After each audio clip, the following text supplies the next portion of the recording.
स्वर्ग से सुंदर राउर धामावाए मैया। स्वर्ग से सुंदर राउर धामावाए मैया।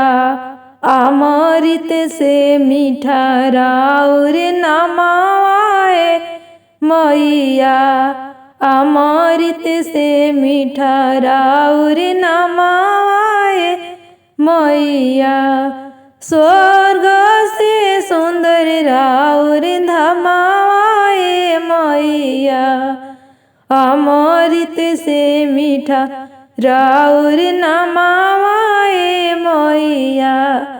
मैया दुआरे एक अनारा पुकारे। मैया दुआरे एक अनारा पुकारे। अन्हारा के आँख देके घर जाए दिए मैया।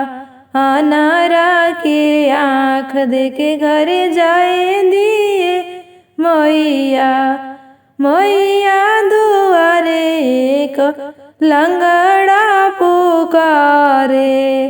मैया दुआरे एक लंगड़ा पुकारे।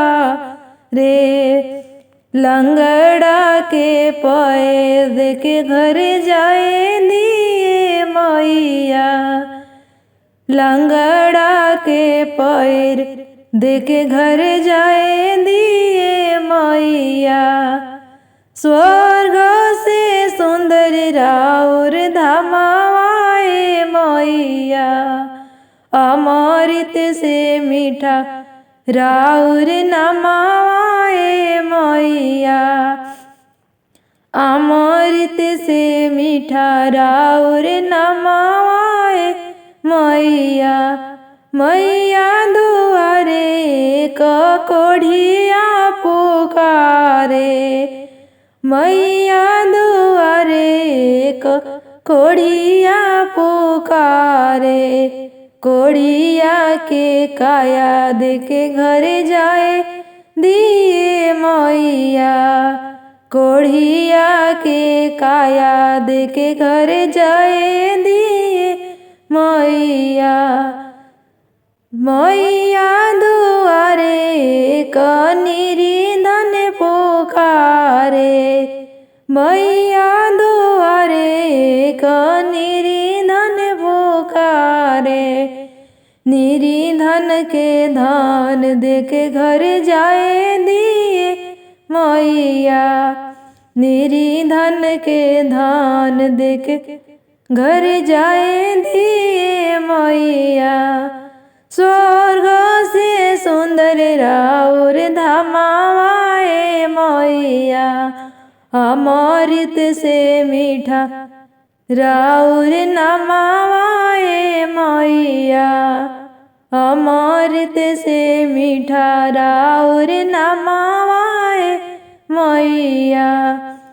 मैया दुआरे एक बाझिनी पुकारे। मैया दुआरे एक बाझिन पुकारे। बाझिन के पुत्र देके घर जाए दिए मैया। बाझिन के पुत्र देके घर जाए दिए मैया।